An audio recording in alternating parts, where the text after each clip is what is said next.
todos e a todas. Em nome da Secretaria-Geral, gostaria de agradecer a presença de todos vocês aqui. Gostaria de cumprimentar meus companheiros de trabalho e de mesa aqui hoje, né? A Laís, o Romão e o Gino. E dizer para vocês da nossa alegria de estar fazendo essa reunião. Na verdade, a gente está aqui numa mesa toda formal, né? Mestre de cerimônias, uma reunião toda organizadinha aqui, super bonita. Mas o título dessa reunião, na verdade, é a primeira vez que a gente pensou, a gente falou, não, vamos, depois que aprovar a lei, nós temos que chamar uma reunião lá no Planalto para apresentar para as pessoas uma reunião que teria o nome do que fim levou o marco regulatório. Né? Na verdade, o que a gente queria apresentar para vocês era o resultado das milhares de horas de discussão que a gente teve com a sociedade civil, com os órgãos de governo, e também dar um retorno, na verdade, um retorno bastante importante, um retorno muito grato da parte da Secretaria-Geral e do governo, de todo o trabalho que os gestores públicos tiveram na proposição e na organização de ideias e sugestões que se tornaram a Lei 13.019. E além de dar esse retorno, né, que já por si só já seria um motivo bom para o nosso encontro aqui hoje, né, um retorno com bastante gratidão, a gente também tem um novo desafio. Né? Uma vez a lei aprovada, a vacância, né, o vacatio legis é de 90 dias, então a gente no dia 1º de novembro a lei entra em vigor e nós temos daqui para frente todo o desafio da regulamentação. Como todos nós sabemos, né, que muitas vezes as normas infralegais nesse tema, né, têm um peso extremamente importante do ponto de vista da organização da nossa atividade como gestor e do como a parceria vai se dar com a sociedade civil. Esse também é um momento da gente refletir, organizar e pensar como regulamentar a lei, que na verdade é uma síntese de muitas proposições que apareceram, de muitas discussões que foram feitas no Congresso, e de como tornar a lei exatamente, ela cumprir exatamente o objetivo a que ela foi proposta, que é reorganizar e criar uma espécie de novo começo da relação entre o governo federal e as organizações da sociedade civil.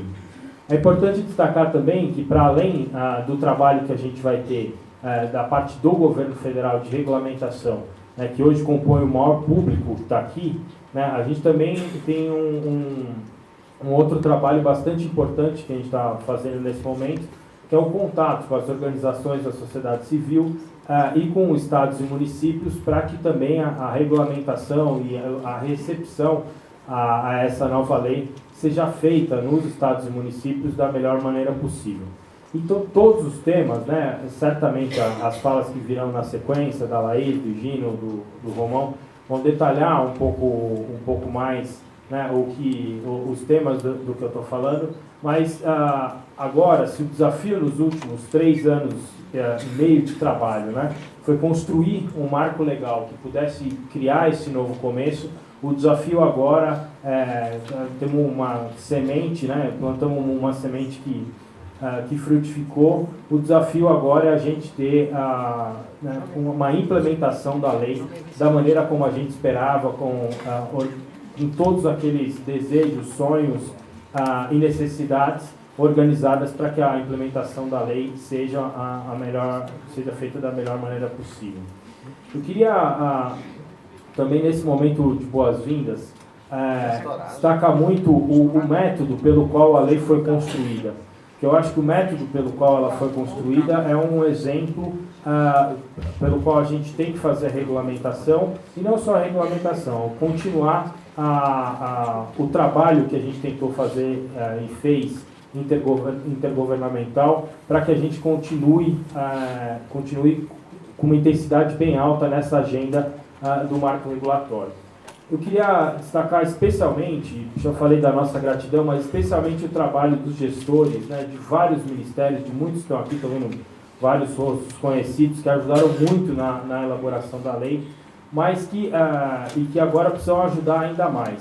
Vocês sabem que, isso eu já falei, não é nenhuma crítica a ninguém, enfim, não há nenhuma coisa rancorosa, mas muitas vezes o que a gente viu, e quando a gente começou a ter a iniciativa de construir essa lei a partir da demanda da plataforma, uma coisa que a gente percebeu é que muitas vezes os ministérios que são chamados para discutir, né, leis desse tipo são exatamente os ministérios de área meio, não os ministérios de área fim. O que acabava criando um problema, é óbvio que os ministérios de área fim de alguma maneira tinham influência, mas na ponta, quem opera, né, o resultado da norma que sai, seja de uma lei, seja de um decreto, seja de uma portaria interministerial, acabam sendo os ministérios de área fim que têm um conhecimento enorme sobre as parcerias. E nessa nossa trajetória, né, conhecendo de perto a experiência do Ministério da Cultura, do Meio Ambiente, da Secretaria Nacional de Economia Solidária, do Ministério do Trabalho e de outros, de muitos outros que estão aqui e de outros que não estão aqui, de outros, inclusive de outros governos, enfim, a gente pôde constatar que dentro, no universo do governo federal, a gente tem um conjunto muito importante de experiências, gente muito experiente, gestores que fazem, né, que têm esse tema das parcerias com a sociedade civil como uma atividade há muito tempo já e tem uma bagagem que efetivamente a gente não pode perder, não podia perder para construir a lei e agora não pode perder para construir a regulamentação. Queria também destacar que ao longo dessa trajetória dos últimos 3 anos e meio que resultou na aprovação da lei, a gente conseguiu fazer um diálogo bastante intenso entre o governo federal e o parlamento. Só para vocês terem uma ideia, esse tema, né, do marco regulatório das organizações da sociedade civil, sobre esse tema havia mais de 30 projetos tramitando no Congresso, seja a Câmara, seja no Senado. Projetos, às vezes, de natureza mais global, como os que saíram das CPIs, projetos muito pontuais, que às vezes tratavam de um tema bastante específico, né, e projetos, muitas vezes, que combinavam, né, regras de regulação, como do tipo que o projeto que foi aprovado, com regras de políticas setoriais. Construir essa síntese, né, e aí vale muito a pena ressaltar o esforço que os parlamentares também fizeram, especialmente os relatores que coordenaram esse projeto no Senado e na Câmara, foi uma coisa muito importante, com muito destaque, e que na sanção a própria presidenta Dilma destacou isso, e acho que vale a pena, toda vez que a gente falar desse projeto, toda vez que escrever sobre ele, também destacar isso. Queria dizer para vocês um pouco do método, né, como a gente quer construir as coisas daqui para frente. Essa reunião, como eu disse no começo, é um pouco para dar um retorno para vocês. Óbvio que muitos de vocês já receberam os nossos materiais, receberam a lei, enfim, viram matérias sobre o assunto, né, mas é bem importante que a gente organizasse, né, fizesse esse evento para dar um retorno, para dar uma devolutiva para vocês sobre a aprovação da lei. E mais que isso, criar alguns combinados pelos quais a gente pode e quer fazer a regulamentação. Primeira coisa, assim, como eu já disse, a regulamentação a gente quer fazer da mesma maneira que a gente construiu a opinião do governo sobre o projeto de lei que resultou na 13.019. Então, ouvi muitos ministérios, especialmente os ministérios de área fim, e ouvi muito os gestores, especialmente aqueles que operam as parcerias na ponta. Uma das coisas aqui, até esqueci de falar, uma das coisas que a gente notou também é que várias vezes dentro do próprio ministério, às vezes tinham métodos diferentes de análise das parcerias. Isso, em alguns lugares, era um problema, porque às vezes você tinha opiniões um pouco contraditórias sobre temas que eram uníssonos, às vezes não, às vezes por conta de fontes de recursos diferentes, você tinha experiências de prestação de contas, uma bem avançada, na outro lugar era melhor. Então, essa possibilidade dos gestores de falar, de serem ouvidos, é o que a gente quer criar aqui. Para fazer isso, a gente criou mais uma espécie de sistema para consulta, a gente botou no ar, né, a partir de 1º de setembro, uma consulta pública para a sociedade em geral sobre o projeto, especialmente sobre aqueles pontos que vão ser regulamentados, que depois a gente vai detalhar aqui, mas a gente quer fazer uma espécie de consulta pública intragovernamental também, para que as pessoas possam opinar, dizer, esclarecer dúvidas e também ter a oportunidade de opinar sobre cada detalhe e cada ponto que possa ser feito na regulamentação.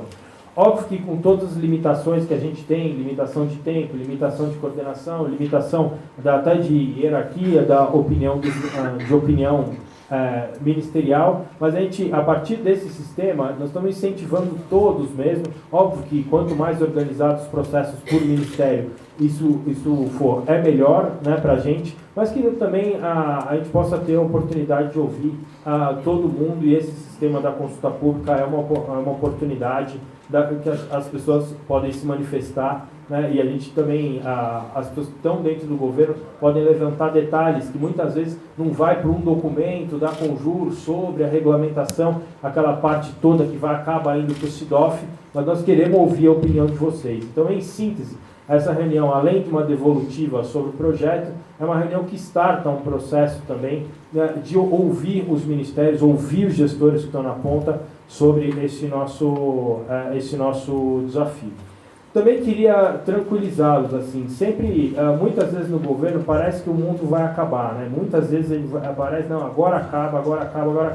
Como ficou em 1º de novembro a questão da regulamentação, muitas vezes, né, a gente já tem ouvido isso, não, mas como é que vai ser o final do ano? É no final do ano que a gente firma muita parceria, etc. Então, mais uma vez, parece que o mundo vai acabar. Mas eu posso garantir para vocês, não vai, né? Então, a gente tem uma oportunidade de fazer essa regulamentação. Obviamente, se for necessário criar regras de transição, vamos criar regras de transição. Estamos com todo o apoio, né, da AGU, né, e o apoio do Congresso mesmo, no relacionamento com os órgãos de controle, seja o órgão de controle interno, que é a CGU, quanto o TCU também, para que a gente crie uma transição suável e especialmente uma transição saudável do que eram os convênios para o que vão ser os termos de fomento e os termos de colaboração. De maneira, gente, que eu queria finalizar dando mais uma vez, né, em nome aqui do nosso ministro Gilberto Carvalho, de toda a equipe da Secretaria-Geral que trabalhou, fazer mesmo esse reconhecimento a todo mundo que nos ajudou e sabendo que a gente só vai conseguir, né, a gente só obteve sucesso na aprovação da lei, porque foi criada dentro do governo e fora dele uma energia positiva e um grande consenso de que a gente precisava de um marco novo para continuar avançando.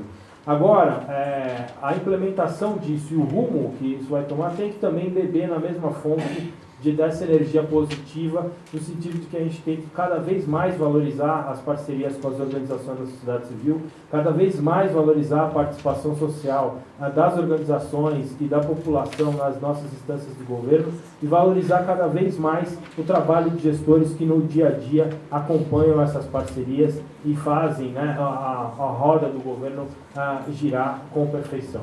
Tá bem, gente? Muito obrigado e muito feliz aqui com a presença de vocês.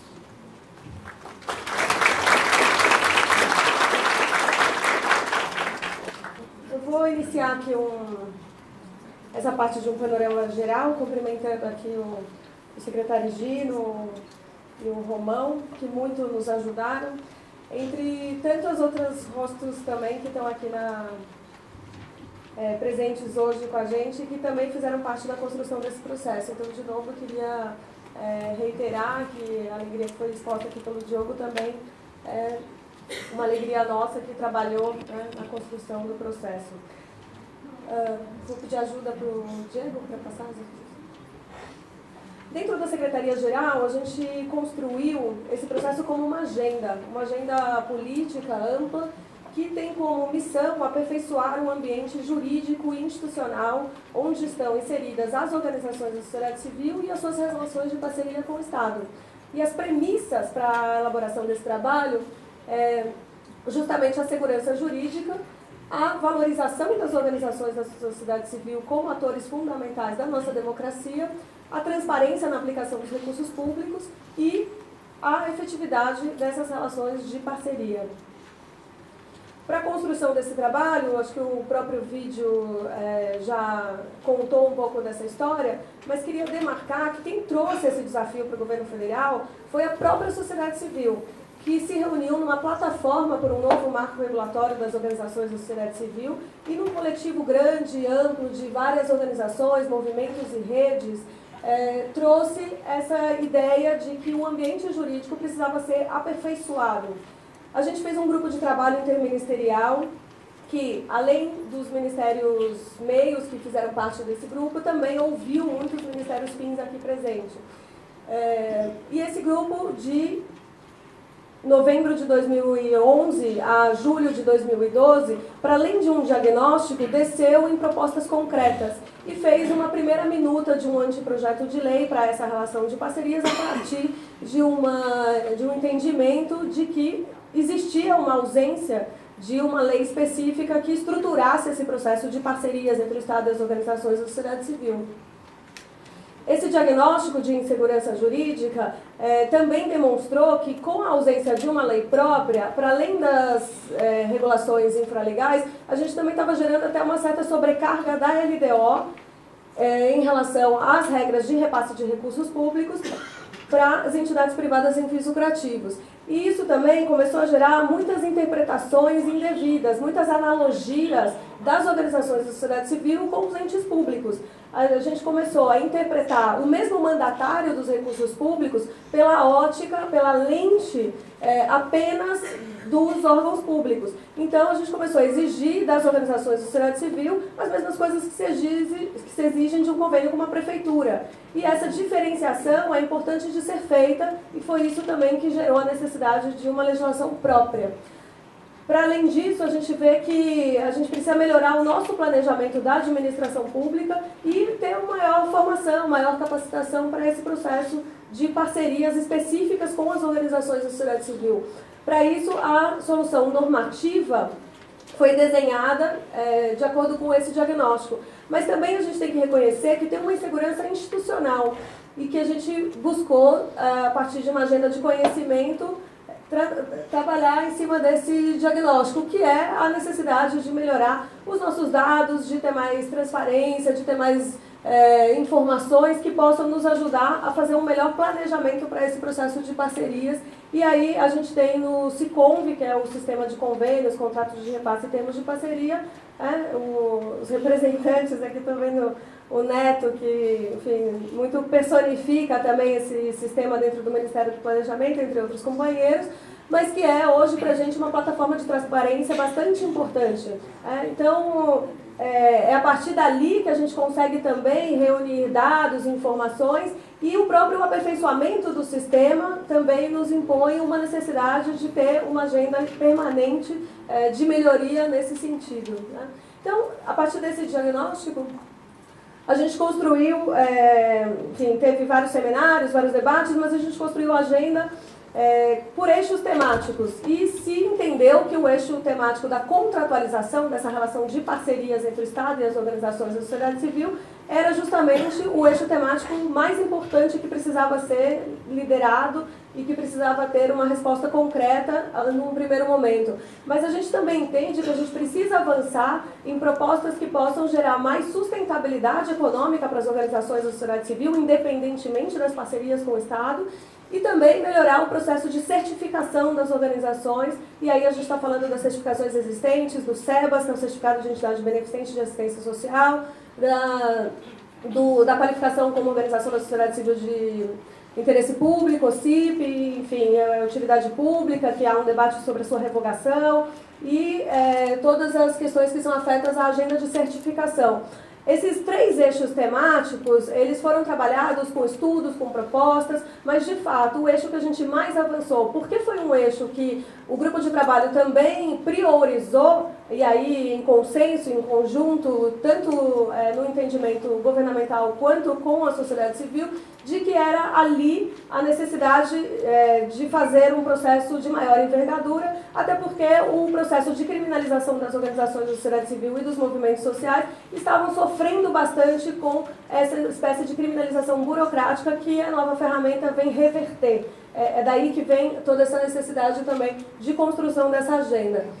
Na questão do conhecimento também se trabalhou muito conteúdos para melhorar o processo de capacitação e formação, que a gente quer inaugurar um novo ciclo a partir de agora, um processo de maior comunicação e disseminação de informações sobre essa agenda e também de estudos e pesquisas. Uma das uma das pesquisas mais importantes desse universo é a FASFIL, que é uma pesquisa que o IBGE faz, que chama Fundações e Associações Sem Fins Lucrativos, e que atualizou o dado do universo de quantas organizações da sociedade civil hoje temos no Brasil. A gente está falando de um universo de 291 mil organizações da sociedade civil, que hoje movimentam 2 milhões de carteiras assinadas, sem contar todo o trabalho voluntário, todo o trabalho autônomo e todas as diferentes formas de colaboração existentes hoje no país.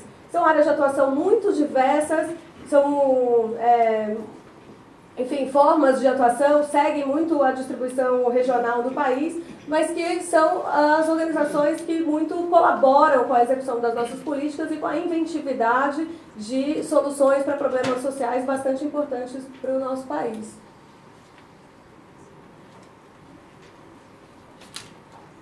No Congresso Nacional já existiam alguns projetos que tramitavam nesse sentido.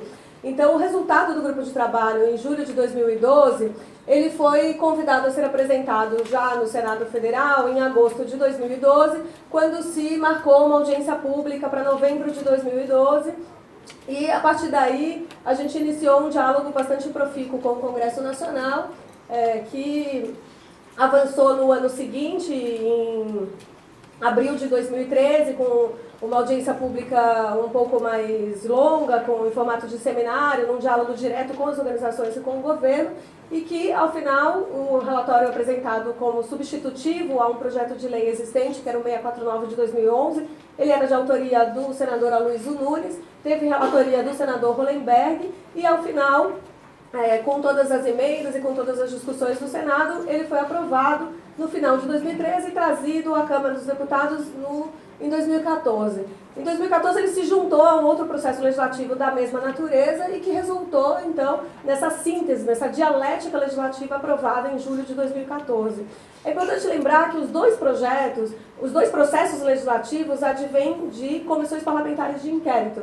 Foi a primeira CPI das ONGs que gerou o primeiro processo na Câmara dos Deputados e foi a segunda CPI das ONGs que gerou o processo legislativo dentro do Senado Federal.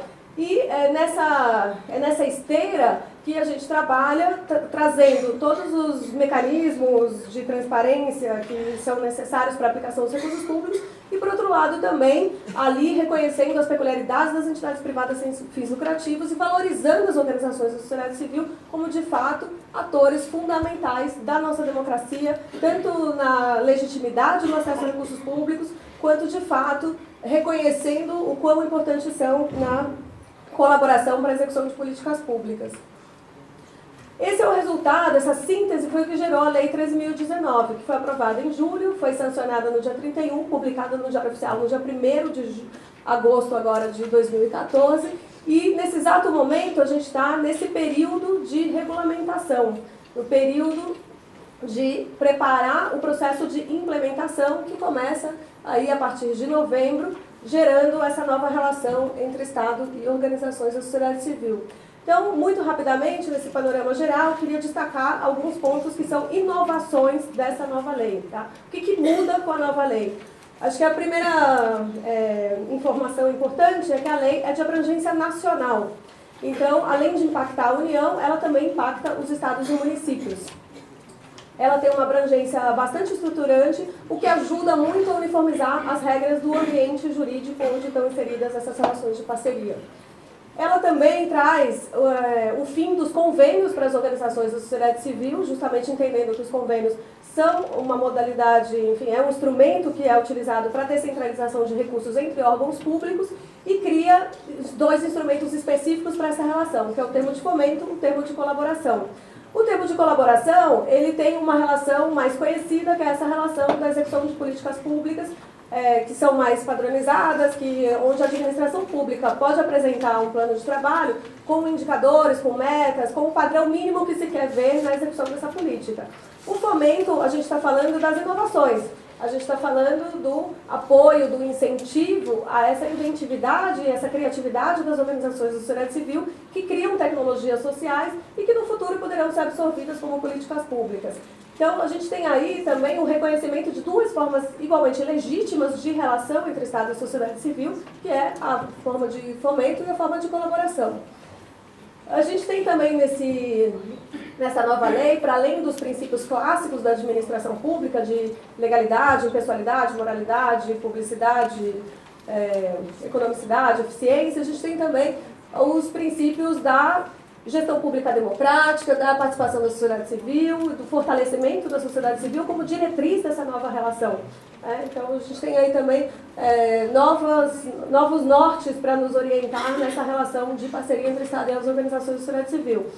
A nova lei também reconhece a atuação em rede, essa possibilidade de agregação de projetos, que faz parte da lógica da existência de várias organizações da sociedade civil para atingir a capilaridade necessária, especialmente num território nacional de extensões continentais como é o nosso país. Então, o caso clássico da ASA, da situação do semiárido, que para construir 1 milhão de cisternas conta com uma série de colaboradores diferentes em várias regiões do país e que para isso o projeto trouxe essa disposição de que para vários objetos faz sentido essa atuação em rede, deve ser prevista no edital, tem lá seus limites e condicionantes, mas é um instrumento importante para várias parcerias hoje existentes. O projeto consolida algo que para a gente do governo federal já estava dentro do nosso universo, que é o chamamento público como obrigatório. Isso é um impacto grande também nessas relações entre Estado e sociedade civil no âmbito dos demais entes federativos. Então a gente tem aí uma transparência e democratização do acesso a recursos públicos para todo o país. Agora a gente cria uma regra que traz mais luz a esse processo, que é, afinal de contas, o que pode ser pago como despesas previstas no plano de trabalho dentro de um processo de parcerias com as organizações da sociedade civil e o que é vedado. A gente está falando especialmente da remuneração da equipe de trabalho e da remuneração de custos indiretos.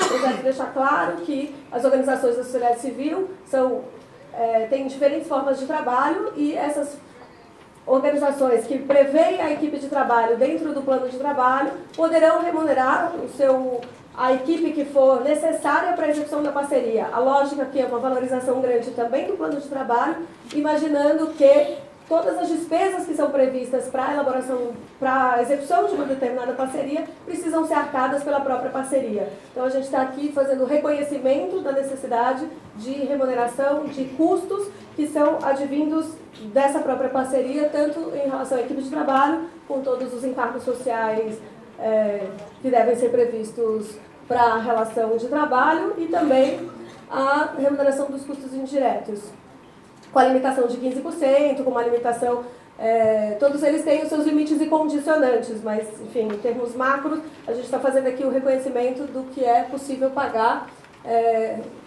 findando controvérsias nesse sentido. A contrapartida também é outra controvérsia que o projeto busca esclarecer, proibindo, vedando a contrapartida de natureza financeira e deixando facultativo, para quando for necessário, a contrapartida de bens e serviços. O projeto também cria um processo de monitoramento e avaliação mais constante, determinando que os órgãos criem comissões de monitoramento e avaliação. A gente aqui na Secretaria-Geral da Presidência, a gente criou, faz um ano, uma comissão de monitoramento e avaliação que funciona mensalmente como uma instância colegiada de apoio ao processo de parcerias. Não substitui o gestor público de cada parceria, mas ajuda bastante a uniformizar entendimentos, a fazer uma espécie de instância colegiada de apoio ao processo. Então a gente traz todos os meses, a gente traz um raio-x, um panorama, uma radiografia de como estão as parcerias em cada área e, logicamente, que nessa instância colegiada a dúvida de um pode ser a dúvida do outro e ajuda nesse processo a ter uma melhor implementação, um melhor acompanhamento do processo de parcerias. A prestação de contas também foi aperfeiçoada nessa nova lei, e agora nosso desafio na regulamentação é construir esse processo de prestação simplificada dentro do valor de abaixo de R$600 mil. Isso foi um estudo que foi feito justo no Sicom, que acima de R$600 mil, dentro do período de 2009 até 2012, a gente tem 80% do número de instrumentos, mas que corresponde a 20% do volume de recursos. Acima de R$600 mil, a gente tem 20% do volume de instrumentos, mas que corresponde a 80% do volume de recursos. Então, a gente está aqui trabalhando também um processo de controle que tenha bastante inteligência do risco, que tenha, enfim, que tenha esse processo de que as parcerias com mais volume de recursos precisam ser olhadas de maneiras mais rígidas e as parcerias com menor volume de recursos podem ter um processo mais simplificado de prestação de contas. Esse também é um desafio que está para regulamento, do qual a gente também convida que vocês nos ajudem no processo da consulta pública. Por fim, as últimas inovações da nova lei é a possibilidade de criação de um Conselho Nacional de Fomento e Colaboração e, na mesma natureza, também para os demais entes federados, para os estados e municípios. A gente tem vários conselhos setoriais para discutir políticas temáticas, mas esse conselho se propõe a discutir essa relação entre Estado e sociedade civil de maneira mais focada na institucionalidade, no aperfeiçoamento das regras, nas boas práticas que podem advir desse processo. Então, é um espaço que, junto com a sociedade civil, pode dar continuidade e manter essa agenda viva dentro do governo federal. Além disso, a nova lei determina que haja capacitação permanente, tanto para gestores públicos quanto para conselheiros de políticas públicas e membros de organizações da sociedade civil. Traz um procedimento de manifestação de interesse social, que é a ideia de que qualquer cidadão, organização, movimento social pode demandar da administração pública um determinado chamamento público a partir de um diagnóstico de uma realidade que se quer transformar, a partir de uma solução criativa que se possa ser tomada em determinado procedimento. Isso, na verdade, a gente está organizando uma forma de diálogo que, enfim, já existe, as organizações já nos apresentam muitas soluções dessa natureza, mas aqui foi criado um procedimento para que isso possa acontecer de forma organizada e que a gente possa aproveitar todas essas ideias e a nossa conveniência e oportunidade, obviamente, fazer os chamamentos públicos para resolver determinadas demandas que nos apresentem como desafios. E, por fim, o projeto também trata da amplificação da visibilidade dos objetos das parcerias por meio da comunicação pública, trazendo a necessidade de que as campanhas publicitárias, acho que especialmente na área de defesa de direitos, na área de saúde, que são produzidas em parceria com as organizações da sociedade civil, possam também ser veiculadas nos canais de comunicação pública. O projeto enfim, a nova lei é bastante processual, então nesses 2 slides eu resumi as principais inovações, e aqui eu não vou repetir porque elas têm a mesma lógica, mas eu queria só mostrar para vocês que o que a gente está falando é de melhorar, a gente ter um maior planejamento. Então a gente tem, quando a gente fala que tem, o problema está na prestação de contas, aqui a gente trabalha com a lógica de que o problema nunca é originário na prestação de contas. Ele nasce na fase de planejamento, ele foi algum problema no edital na hora da seleção, ele foi alguma falha de orientação que poderia ter sido saneada no momento da execução, e aí ele aparece na prestação de contas. Então o projeto traz para essas outras fases também regras bastante claras para que a gente, ao melhorar o planejamento, ao melhorar a seleção, ao melhorar a clareza das regras referentes à execução físico-orçamentária, a gente tenha um acompanhamento constante, monitorado e também uma avaliação permanente para que a prestação de contas seja um resultado de todo esse processo. Tá? Essa apresentação está disponível no site da Secretaria-Geral, assim como demais conteúdo sobre a agenda.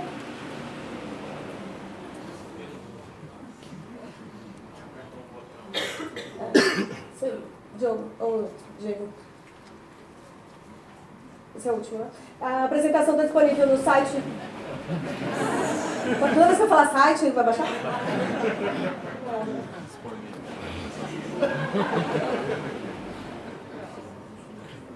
Tudo bem, gente? Site, né? Bom, no sítio eletrônico da Secretaria-Geral, vocês vão encontrar tanto a apresentação quanto o link para consulta pública, tá? Que foi feita no formulário do DataSUS, e a ideia é que a partir já do texto da lei aprovada a gente possa fazer essas contribuições. Então esse é um panorama geral e na hora do debate eu permaneço também à disposição de participar aqui junto com os demais membros da mesa. Obrigada, bom dia.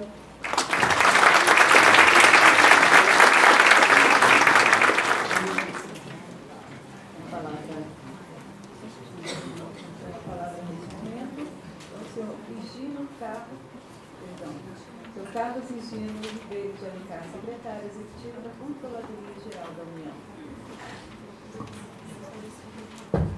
Bom dia a todos, bom dia aqui ao companheiro, o Diogo, a Laís. O trabalho fica muito facilitado já meu com essa apresentação da Laís, de um panorama geral da lei. E talvez aí com a plateia composta em grande parte por gestores, por pessoas que estejam ligadas a essa interface do lado da sociedade, do governo em relação às organizações da sociedade civil, acho que acaba me cabendo aí um desafio muito grande, que e o controle nessa relação, como é que fica, né? O Diogo mencionou aqui em passando, mas nós tivemos nos últimos anos eu acho que uma tentativa muito forte de criminalizar essa relação com as organizações da sociedade civil, né?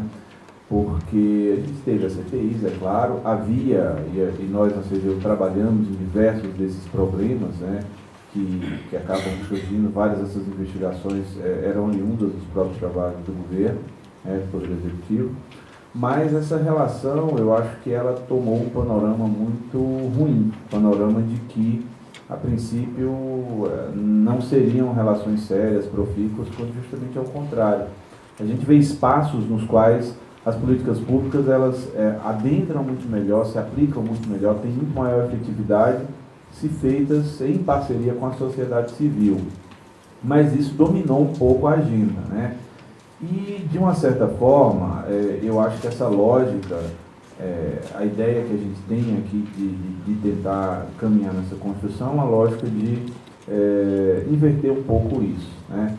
Me lembro uma vez, lendo uma diferença, né, uma piada, uma anedota, uma questão ligada à visão que a gente tem de mundo das coisas, né, e não é demeritório aos jornalistas, né, já deve ter alguns jornalistas aqui presentes, mas era a diferença entre o jornalista e o estatístico, né, você pode colocar ali um auditor também, em que os dois estavam assim na porteira de um curral, assim, vendo assim a saída de milhares e milhares de cavalos, né?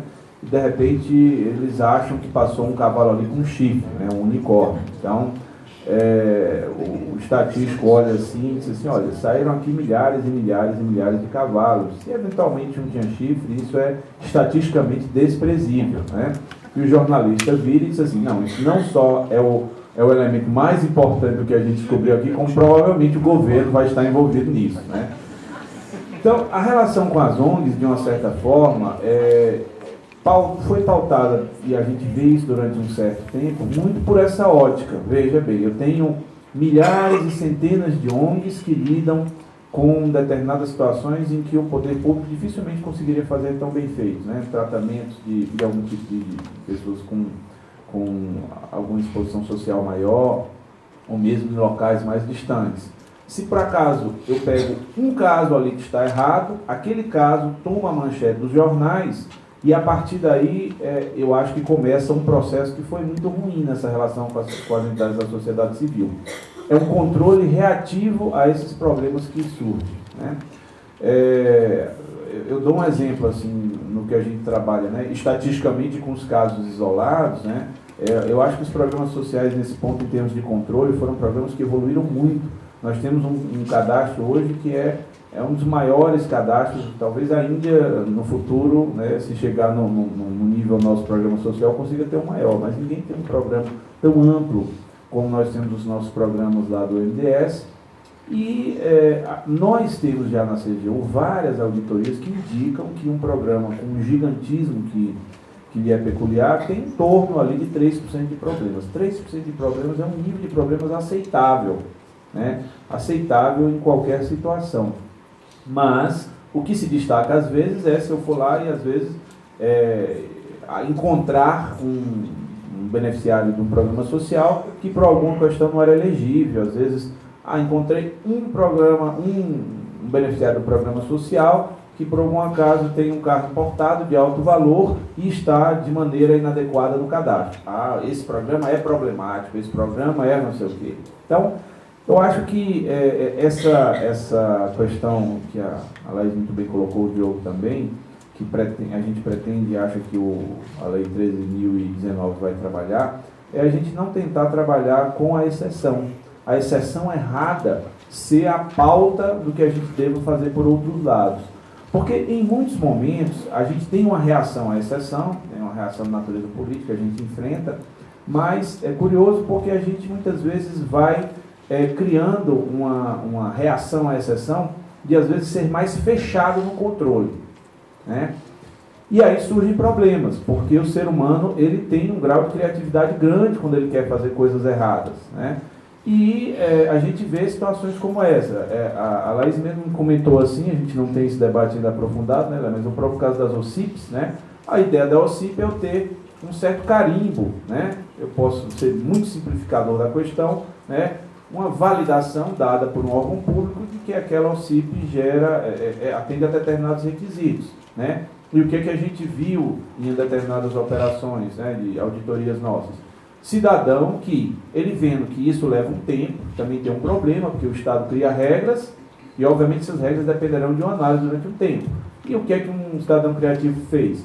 Ele produziu umas 40 OCIPs, 50 OCIPs, com um escopo de ação bem amplo, em determinada situação, quando alguém precisava de um OCIP para fazer um determinado tipo de atividade rápida, ele já vendia uma OCIP pronta e validada, né?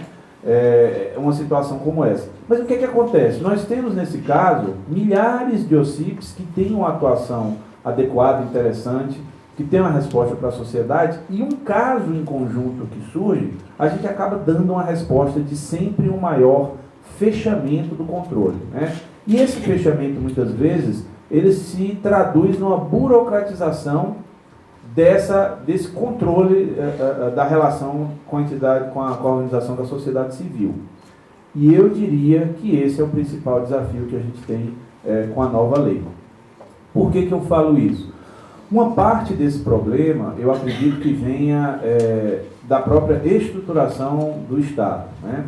A gente tem isso também, acho que é uma averiguação que eu posso dizer que ocorre em vários órgãos, vários ministérios.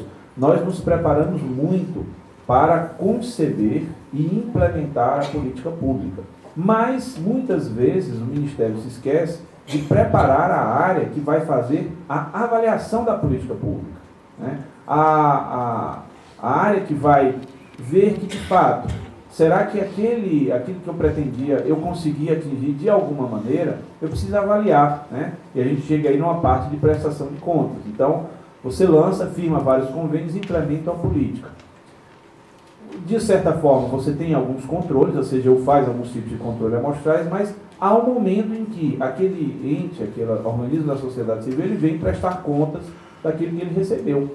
E nós aí barramos em um grande problema, um problema de administração pública não se preparar para fazer esse tipo de trabalho. Nós debatemos aqui bastante na concepção da lei que várias organizações da sociedade civil têm razão de terem prestado contas já do que fizeram há 1 ano, 2 anos, 5 anos, 10 anos e não terem aquelas prestações de contas atendidas, né? E isso é uma falha com relação à qual a gente tem que trabalhar. E é um momento, eu diria, importantíssimo, fundamental de fazer esse tipo de trabalho, né? É uma questão que tem e vai nos exigir uma forma nova de analisar esse problema. Nós não podemos pensar que todos os tipos de controle podem ser iguais, né? Se eu tiver que deslocar um servidor meu para verificar cada cisterna construída, muito provavelmente nós teremos um custo de controle maior do que o da cisterna. O que, em qualquer manual de auditoria básico, é absolutamente reprovável. O controle tem que ser analisado também, no sentido da sua parcela, de um determinado tipo de trabalho que possa jamais ter um custo que o torne ou maior ou desproporcionalmente irrazoável em relação ao que ele está controlando.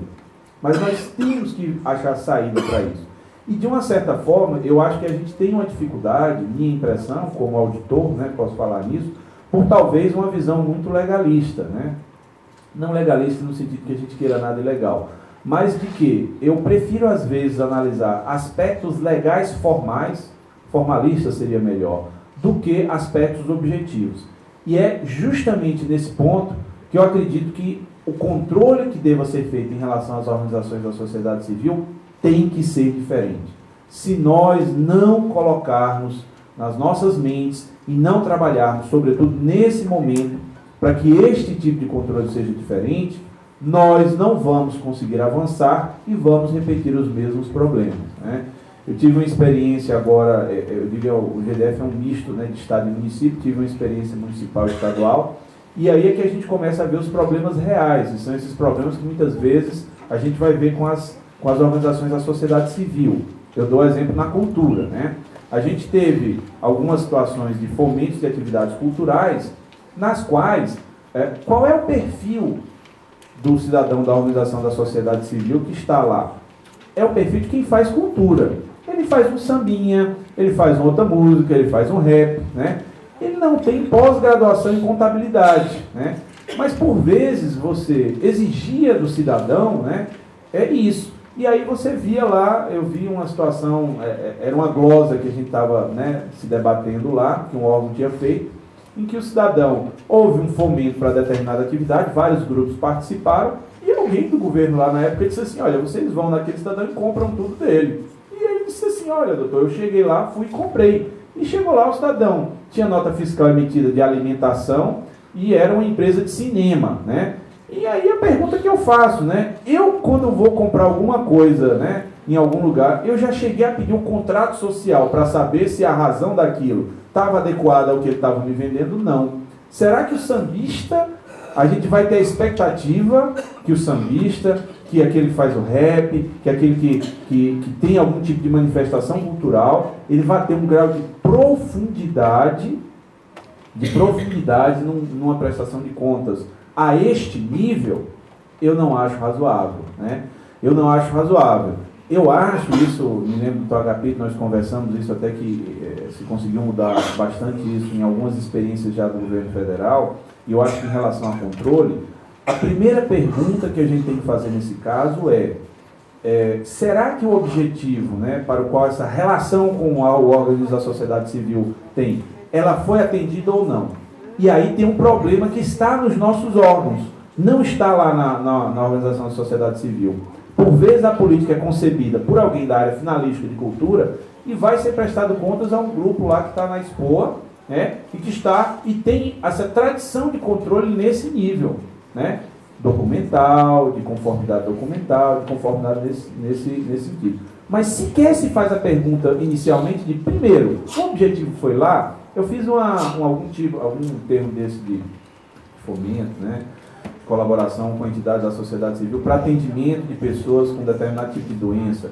As pessoas foram atendidas, né? A manifestação cultural ocorreu. É a primeira pergunta que tem que ser feita. E o grau de controle tem que começar muito por aí, né? A gente tem que ter essa visão. Nós não podemos imaginar isso.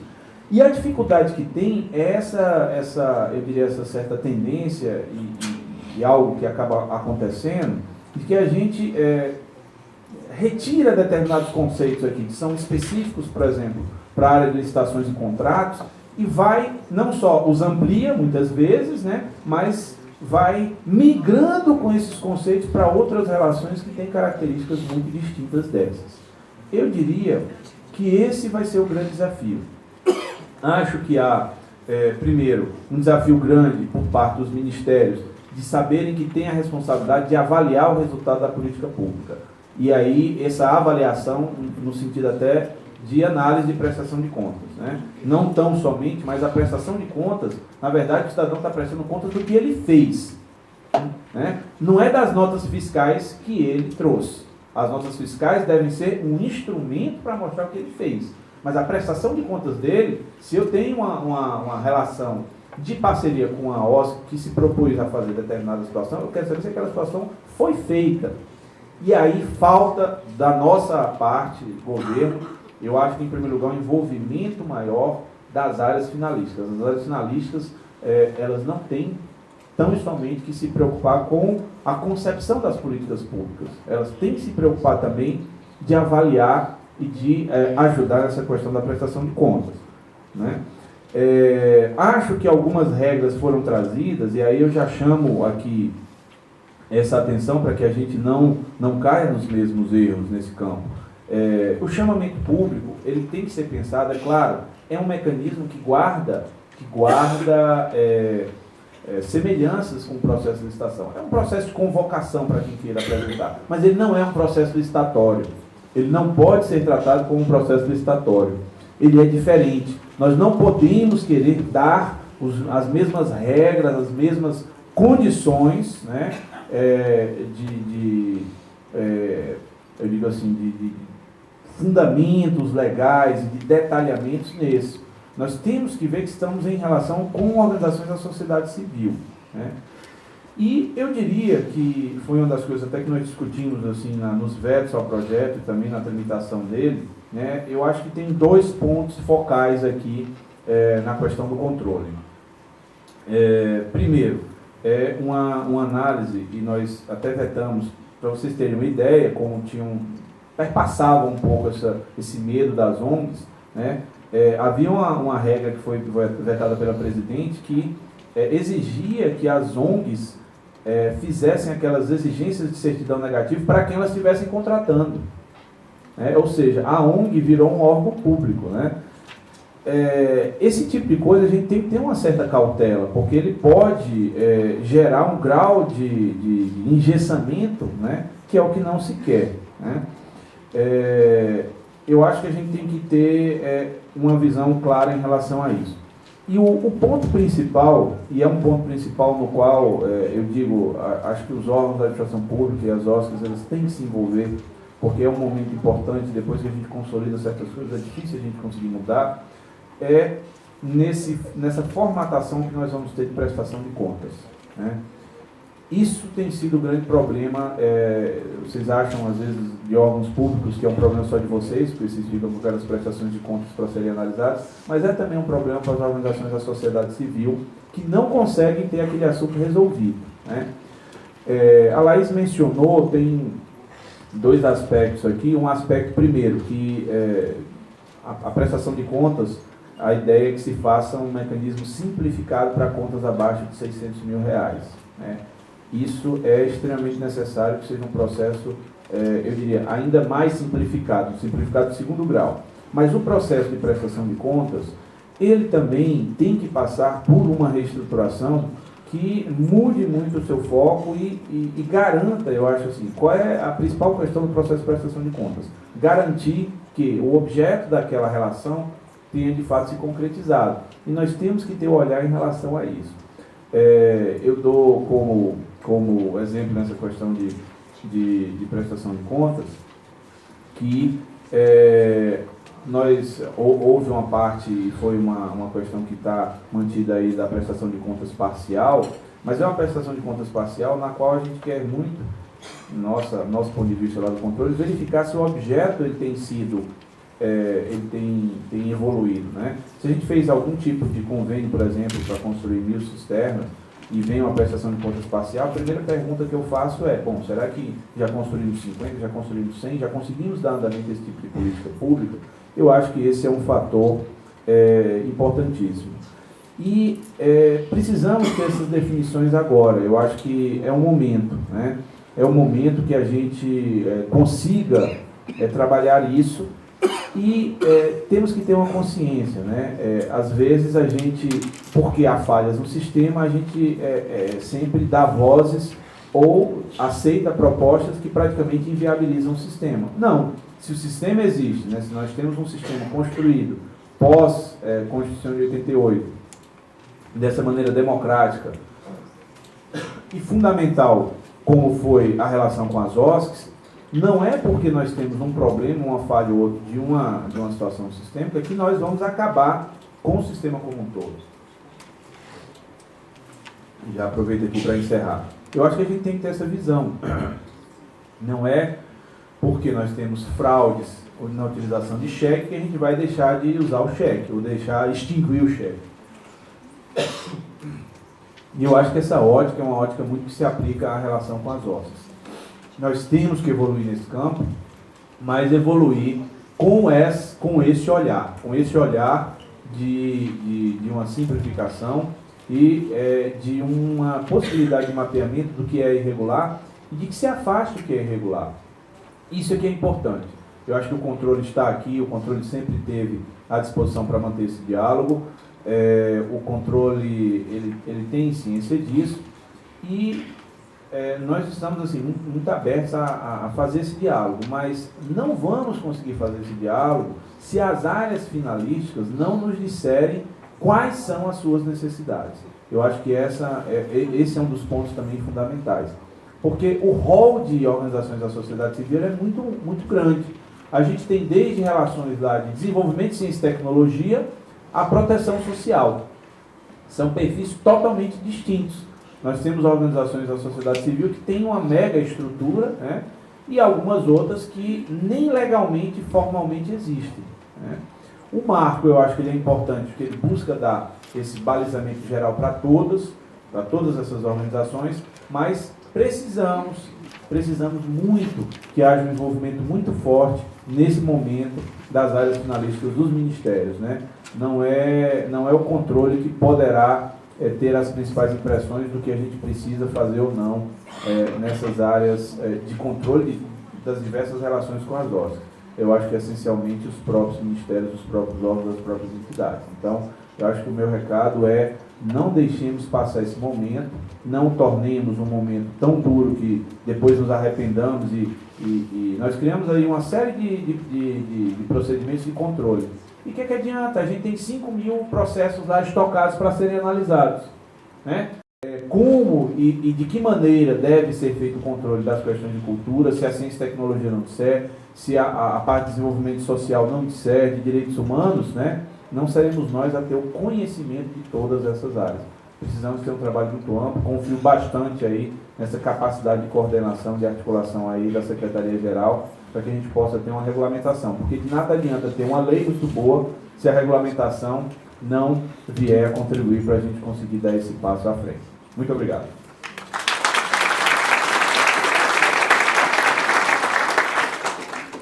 Teremos agora a apresentação do próximo palestrante, José Eduardo Mendes Romão, ouvidor geral da União. Lembramos, mais uma vez, que os senhores e as senhoras poderão fazer as perguntas por escrito, que as duas recepcionistas estarão recebendo das mãos dos senhores para o encaminhamento à mesa. Senhor José Eduardo, a palavra é sua. Bom dia a todos e a todas. Quero agradecer o convite da Secretaria-Geral e homenagear essa equipe aqui representada, nosso secretário executivo Diogo Santana, Maís Lopes, que muito não só contribuiu, mas viabilizou o diálogo e a internalização desse processo denso e qualificado de discussão, debate, produção do marco regulatório. Rendo homenagens também ao seu antecessor, o César Alvarez, em 2004, aqueles que aqui, alguns de vocês que aqui se apresentam, que se lembram, houve um esforço naquele momento, em 2004, de discussão em torno do marco regulatório, que sublinho que muito provavelmente nos faltava método, não vontade política, mas método, um processo qualificado de interlocução, a mobilização e a energia, como o Diogo ali apontava, para produzir um resultado tão expressivo quanto esse. Situo o marco regulatório entre as leis que melhor expressam, exprimem a potencialidade ou as exigências contidas na Constituição. Então, em outras palavras, o MIROSC, ou a Lei 13.019, ao lado do Estatuto da Criança e do Adolescente, da Lei 2.527, a Lei de Acesso à Informação, bem representam esse novo modelo normativo que tem a participação social como lastro. Bem representa a exigência fundamental que a Constituição nos traz como gestores e servidores de promover a realização dos direitos de ofício com a participação das pessoas ou com os destinatários, que são os beneficiários das políticas públicas e os destinatários da atuação do Estado. Então, queria dizer que antes da... Diego, me ajuda aí. Antes da vigência da Lei 13.019, as parcerias estavam sujeitas tão somente à avaliação da legalidade e da eficiência. O Estado, ou o nosso trabalho, como bem aqui apresentou o Higino, estava muito mais destinado ao exame das formalidades. Se entendia, e aqui a Portaria Ministerial 507 bem expressa, e vejam bem, publicada, editada em 2011, muito depois da promulgação da Constituição, mas ainda assim trazia com exclusividade a definição de órgãos de controle como instituições vinculadas aos poderes executivos que avaliam aspectos de legalidade, economicidade e eficiência. A legalidade, insisto como fez o Higino, sem prejuízo do cumprimento da observância estrita das exigências legais. Mas a legalidade reduzida à formalidade sempre comprometeu o diálogo e a participação da sociedade civil na realização dos direitos fundamentais. Sempre foi um prejuízo e gerou acomodações grosseiras, acomodações deletérias, não só o desenvolvimento das parcerias, mas o desenvolvimento das atividades do Estado.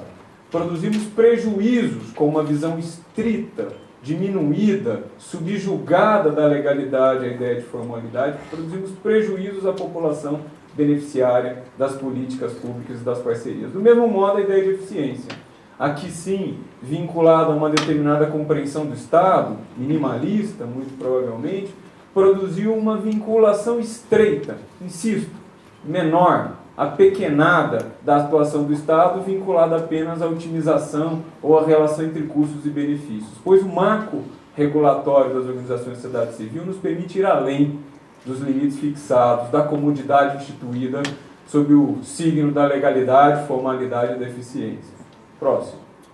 A legalidade, claro, nos oferece valores inafastáveis, imprescindíveis, como da impessoalidade. A essa ideia se vincula a publicidade, a moralidade, a previsibilidade das ações do Estado. Estamos tratando de segurança, como aqui bem citou Laís, e muito, em alguns casos, previsibilidade e, no máximo, a ideia de segurança relacionada à perenidade das nossas ações.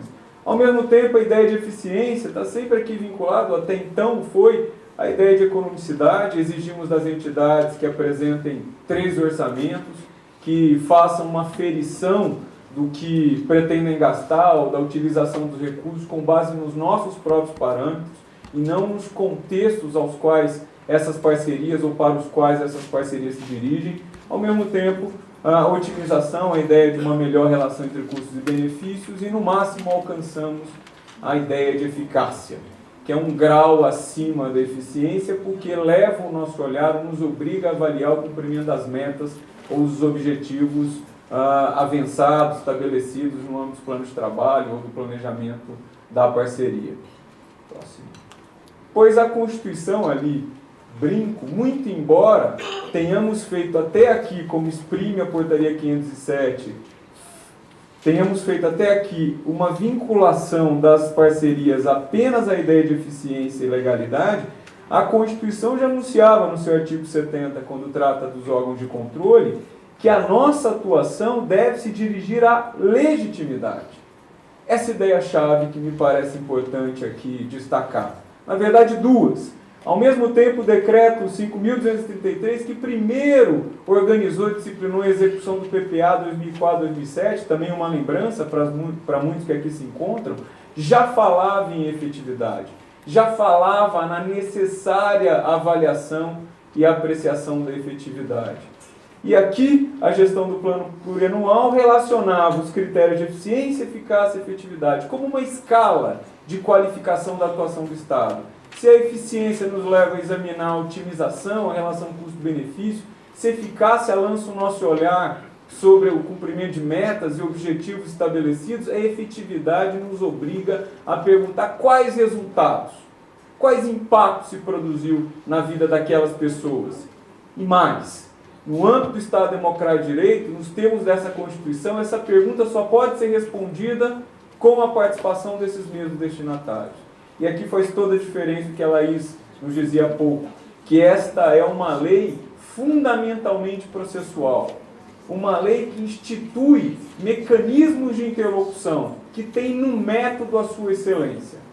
Também não à toa, a Secretaria-Geral da Presidência da República tem instituído, ou tem declarado e afirmado reiteradas vezes, que participação é uma questão de método. E esta lei assim permite a realização da participação social, da consolidação do Estado Democrático de Direito na relação entre Estado e sociedade, por métodos previamente estabelecidos. Com o marco regulatório das organizações de sociedade civil, abre-se então novas possibilidades de instituir a legitimidade ou de aferir a atuação do Estado e as parcerias com base na legitimidade e na efetividade. E aqui não sei se tão pouco tempo, mas gostaria sim de sublinhar fortemente. Para nós o trabalho, a organização do nosso trabalho, sobretudo no que diz respeito à regulamentação que se aproxima, a participação de vocês, a contribuição de vocês na consulta pública, especificando os entendimentos sobre legitimidade e efetividade, dessa especificação, dessa regulamentação, dependem uma virada de página. Então, se até agora, de alguma forma, falsamente acomodados na formalidade da legalidade, na eficiência, nós produzimos estoques, majoramos os problemas, resultaram criminalizações inadequadas. Se até agora este é o diagnóstico, este foi o cenário, a ideia de legitimidade aqui presente, de efetividade, nos permite uma virada radical de página. Nos permite, de novo, ingressar nos termos da Constituição e promover a realização de um Estado que também nos beneficia como gestores, que permite a coautoria dos problemas e das soluções apresentadas. Faço menção aqui em alguns dos dispositivos em que essas palavras aparecem, com destaque para o 67. Na lei aqui apresentada, 13.019, tem lá um dispositivo que diz: o gestor emitirá parecer técnico de análise de prestação de contas da parceria celebrada, para fins da avaliação quanto à eficácia e a efetividade das ações. E ali nos seus incisos menciona os resultados já alcançados, seus benefícios, os impactos econômicos e sociais. Então, que o artigo 67 e a lei em seu conjunto claramente estabelece. Como o Higino já apontava, a nossa visão se volta aos resultados. Claro que é uma lei processual, e aqui uma breve distinção, não se exclui, não se contenta com um procedimento, com a sucessão burocrática de atos, com a apresentação de notas ou exame documental. A lei é processual porque exige o contraditório, porque se estabelece na relação qualificada entre Estado e sociedade, na discussão, e não na submissão da sociedade civil aos conceitos ou entendimentos firmados no âmbito da administração pública. É essa relação que a lei propicia e faz dessa relação um acréscimo e um ganho à gestão do Estado. Não há dúvidas que sem essa interação não pode haver Estado democrático de direito. Não pode haver democracia, não pode haver administração pública que realiza direitos de forma democrática. Aqui mencionando Boaventura de Souza Santos, uma referência para muitos, para esta lei, como para o Estado Democrático de Direito, o objeto do processo democrático é o processo do objeto. É o modo pelo qual nós realizamos direito. Não apenas a nossa predisposição, a nossa intenção, na melhor das vezes, a nossa intenção deliberada de realizar, mas o modo pelo qual. O processo é que é constitutivo do Estado Democrático de Direito. É dele que depende a realização de uma administração pública democrática. Por fim, queria apenas destacar algumas das ideias possíveis, mas na avaliação da legitimidade, o que está em jogo? Deve prevalecer a avaliação do processo e das condições de participação. Deve-se examinar a tomada de decisão, se os envolvidos, afetados, atingidos, participaram ou, pelo menos, poderiam ter participado. Tanto do planejamento da organização da sociedade civil, porque também há casos em que a organização faz bem, mas faz bem sem a participação dos beneficiários.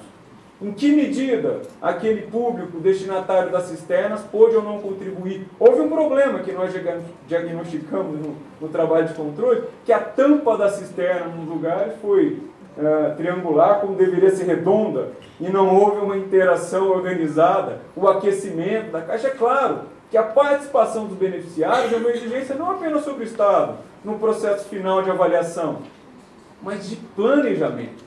Democratizar a sociedade não se estende apenas ou não se restringe a algumas relações que mantemos, mas também às organizações da sociedade civil. E aqui nesse momento, transparência para nós, para esse órgão de controle, para o modelo de controle brasileiro, não se restringe à publicidade das contas, da contabilidade. Transparência para o Estado Democrático de Direito é a transparência da tomada de decisão. Não se pode produzir, muitos vivenciam essa exigência, o nosso capitão, doutor Valdomiro, que aqui se encontrava, mas sabe melhor do que ninguém, que o processo de regulamentação, editar portarias na administração pública, sem a participação dos servidores, é condená-las à ilegitimidade. É fazer com que essas portarias ou regras pouco peguem, do mesmo modo a legislação que se produz no Brasil. Sem a participação dos interessados, não há lei que pegue. Não há cumprimento espontâneo, não há reconhecimento, não há mútuo reconhecimento. E é essa a vantagem fixada quando falamos em legitimidade. Quando tratamos de legitimidade, lançamos sobre o Estado e a sociedade duas exigências. Constitua, tome decisões por processos organizados, dos quais possam participar a sociedade atingida, aqueles que são afetados, e avalie a qualidade dos seus serviços com base nesses processos, com a existência desses procedimentos. Acho que é necessário especificar esses entendimentos, atribuindo funções à comissão de monitoramento, ao gestor, no regulamento que estamos em curso, no regulamento que está sendo examinado. E efetividade deve prevalecer a verificação e avaliação dos resultados, com a necessária participação dos envolvidos. Creio que não tenho muito mais a dizer. É claro que são exigências ou são enormes desafios. Não à toa, mesmo previstos na Constituição ou estabelecidos no primeiro PPA 2004-2007, pouco se avançou. O TCU tem tentado construir indicadores de efetividade. É muito difícil. Mas isso significa apenas que não é fácil, mas que devemos executar, devemos realizar. Então, queria aqui, se pudesse, estimulá-los a participar do processo de consulta pública, não como quem contribui para mais um evento de regulamentação ou para mais um desafio de implementação, mas como quem contribui decisivamente para uma virada de página, para uma mudança radical na administração que nos beneficia como gestores, que nos facilita a vida, que torna crível a nossa atuação e atribui legitimidade ao que fazemos e ao que somos. Que atribui legitimidade e credibilidade à própria atuação do Estado, tão em crise, tão criticada, tão sob suspeita constantemente.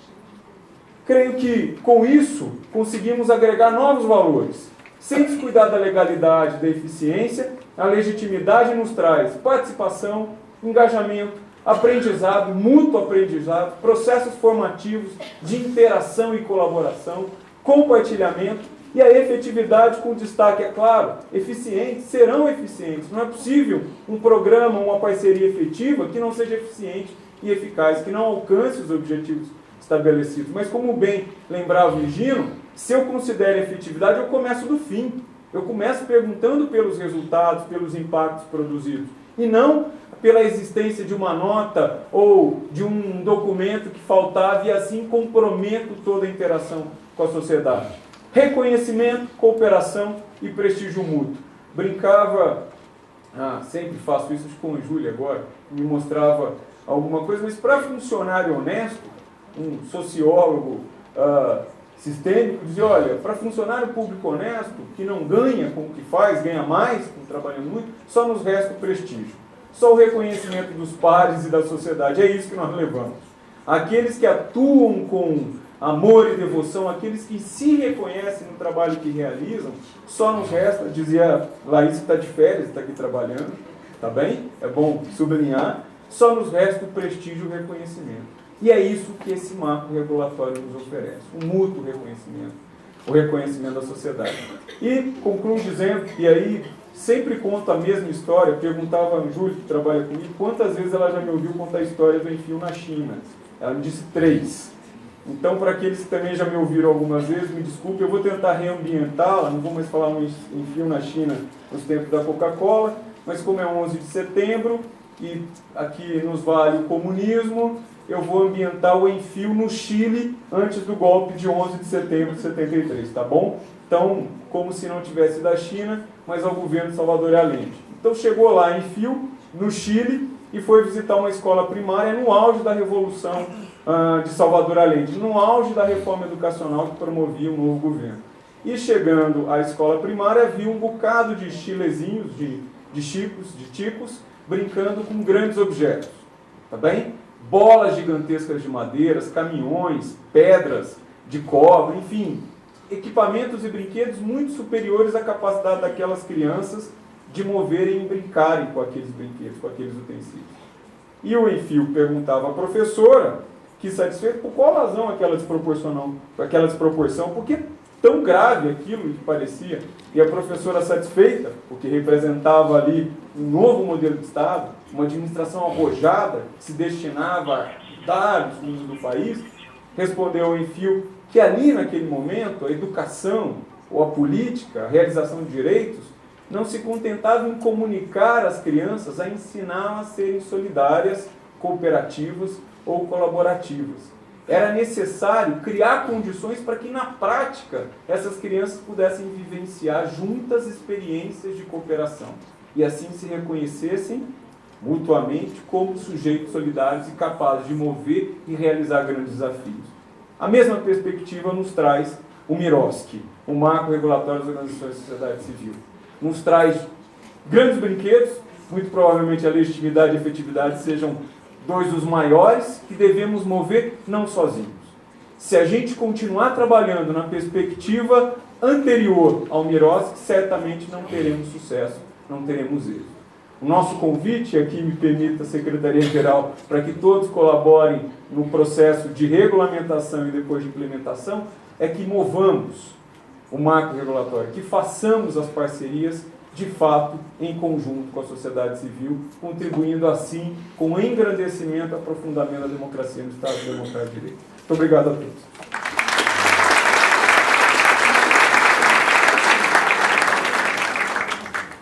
Encerradas, então, as exposições, passemos agora ao ciclo de perguntas aos palestrantes. O senhor está pedindo para fazer por escrito. Pode pegar o microfone e falar. Né? Eu vi tuas perguntas aqui, né? Aliás, foram ótimas. Posso começar respondendo as que já chegaram? Não? Ó, a Tereza Abate, do INEP, pergunta, gostaria de saber se essas organizações são ONGs e se já existe um cadastro dessas organizações, poderiam citar algumas. Na verdade, a pergunta eu vou traduzir assim, né? De que organizações nós estamos falando, né? Quando a gente chama aqui de organização de sociedade civil e não de ONG, na verdade o que a gente quer é pegar um universo um pouco mais amplo de organizações, mas são basicamente as organizações da sociedade civil que trabalham com defesa de direitos, de alguma maneira prestam serviços de assistência social e atuam, né, são organizações formadas de maneira autônoma e que atuam na sociedade civil ou na defesa de direitos ou nessa prestação de serviço. Porque a configuração, mesmo tecnicamente, se a gente for pegar a configuração jurídica dessas entidades, elas variam bastante. Então, elas podem ser OCIP, podem ser associações, podem ser fundações. Então, a gente chama, como não tem uma definição estrita de ONG, se a gente chamasse de ONG, ficaria mais impreciso o termo, mas a grande diferença dessas organizações para outras entidades sem fins lucrativos é a questão da defesa de direitos, da autonomia, da prestação de serviços de natureza da assistência social, enfim.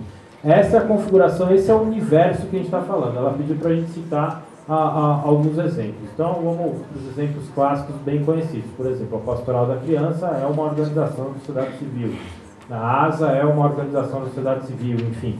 A ASA, a Associação do Semiárido. Então, essa é a configuração, são essas entidades que a gente está falando. E dentro de cada política bastante específica, né, tem configurações bem interessantes. Aqui no começo do debate, não sei se ainda está, tinha a presença de uma moça que é do Conselho da Cruz Vermelha no Brasil. A maioria das pessoas tem a imagem da Cruz Vermelha como uma ONG, mas tem um decreto presidencial que institui a Cruz Vermelha no Brasil. Então, assim, o tema é bem complexo, gente, essa configuração. Então, na verdade, o que está definido na lei, né, é como, na verdade, o gestor público tem que se comportar em relação a essas organizações.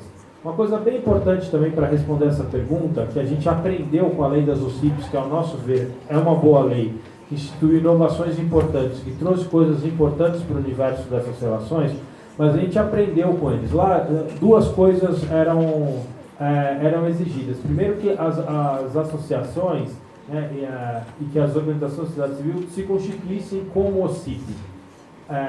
Então, elas teriam um processo próprio de constituição e, a partir de certificação como OCIP, elas poderiam parcerizar. O que a gente aprendeu assim, nesse caminho? Que, por conta disso, muitas organizações que já fazem um trabalho bastante importante, elas não querem se tornar OCIPs, elas querem continuar sendo o que elas sempre foram. Especialmente algumas organizações de natureza religiosa, que elas não querem mudar o seu estatuto social, mas elas continuam fazendo coisas importantes, mesmo não respondendo àquelas determinações burocráticas. O que a gente viu é que é muito mais importante mudar as regras regulatórias do que ela tem que fazer em termos de prestação de contas, chamamento público, do que propriamente interferir na organização própria da entidade. Dizer que tem que ter uma alteração estatutária, dizer que tem que ter isso, tem que ter aquilo, a gente achou que não era um caminho muito apropriado, porque podia muito afetar as organizações que já passaram aí nos últimos tempos por alguns momentos traumáticos, né? Todas as organizações tiveram que, de alguma maneira, fazer as adaptações ao Código Civil. Isso foi bem complicado, teve consequências. Ali, quando aprovou o novo Código Civil, parecia um negócio simples, 2 alterações estatutárias resolviam o problema. Mas isso teve várias decorrência depois, coisas judiciais, jurisprudência, enfim. Então, é um pouco para responder essa primeira pergunta da Tereza, queria responder dessa maneira. A Lilian, que é do MDS, mandou um conjunto de perguntas aqui bem interessantes e, na verdade, fazer reuniões como essa ajudam por conta disso, né? Então, na verdade, são 6 perguntas que tratam, genericamente, eu vou te responder, vou fazer um resumo, tá, para não ler, mas que tratam especificamente da questão de como a questão das OCIPs vai ficar com a nova lei, e esse é um tema bastante importante, não querendo fugir da pergunta, mas certamente nós vamos ter que consultar os nossos universitários da AGU sobre isso, porque a maneira como ficou a redação final da lei é uma redação que permite interpretações variadas, e acho que nós vamos ter que escolher um caminho na regulamentação para deixar claro para o gestor o que ele tem que fazer. E na sequência tem um conjunto de perguntas sobre uma parceria bastante específica e talvez uma das mais importantes do governo, que é a parceria com a APOMC, que é a parceria para a construção de cisternas, que na verdade hoje é um termo de parceria do MDS. Então tem um conjunto de perguntas sobre como isso fica. Na verdade, o intuito hoje não é a gente dar a resposta na lata, até porque a gente, certamente disso aqui, já se deriva uma reunião com a CESAM, para a gente discutir no detalhe, né, o que a CESAM faz, como fica com a nova lei, e ouvir de vocês o que vocês acham, quais são os desafios que a gente devia implementar. Mas é um tema bastante importante, esse tema das OCIPs, eu já queria dar essa primeira resposta. Peguem aí, chegaram várias, então, aí, Virginia, respondo, ficar o tempo inteiro falando.